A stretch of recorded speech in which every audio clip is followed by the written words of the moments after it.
आउ आर्थिक अभाव रहिब नाही एही राशिर व्यक्तिंकर। खुशीर दिन आसिला, दुखर दिन सरिला। एही राशिर व्यक्ति हेबे एबे मालेमाल। मंगलवार शनि जड़े व्यक्ति जीवन में ग्रह मानक मध्य सबुठारु प्रभावशाली ग्रह हेउचंती शनि। जीवन में शनि चलन बेस गुरुत्व बहन करिथाए। आउ राशि मध्य शनि प्रवेश खराब और भल उभय प्रभाव पकाइथाए। ज्योतिष शास्त्र रे शनि ग्रहर एही राशि परिवर्तन को अत्यंत गुरुत्वपूर्ण बोली विवेचना करा जाए। एही राशि परिवर्तन व्यक्ति जीवन में प्रत्येक क्षेत्र को प्रभावित करिथाए। आउ भल एवं खराब उभय परिस्थिति देखिबाकू मिलिथाए। विशेषकर राशि मानकर स्थिति ही भाग्य निर्धारण करिथाए। जातकर शनि संतुष्ट रहिले व्यक्ति को सबु काम रे सफलता मिलिथाए। एही गोचर फल रे सबु राशि उपरे एहार शुभ और अशुभ प्रभाव रहिबो।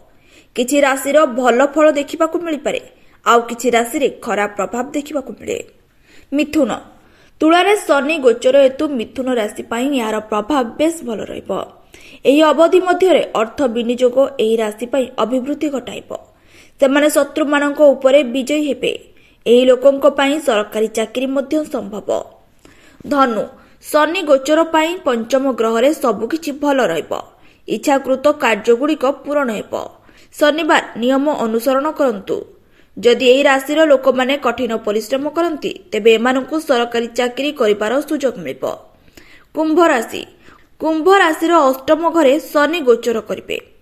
एहार प्रभाव रे कोर्ट कचेरी मामला रे सफलता मिलिबो।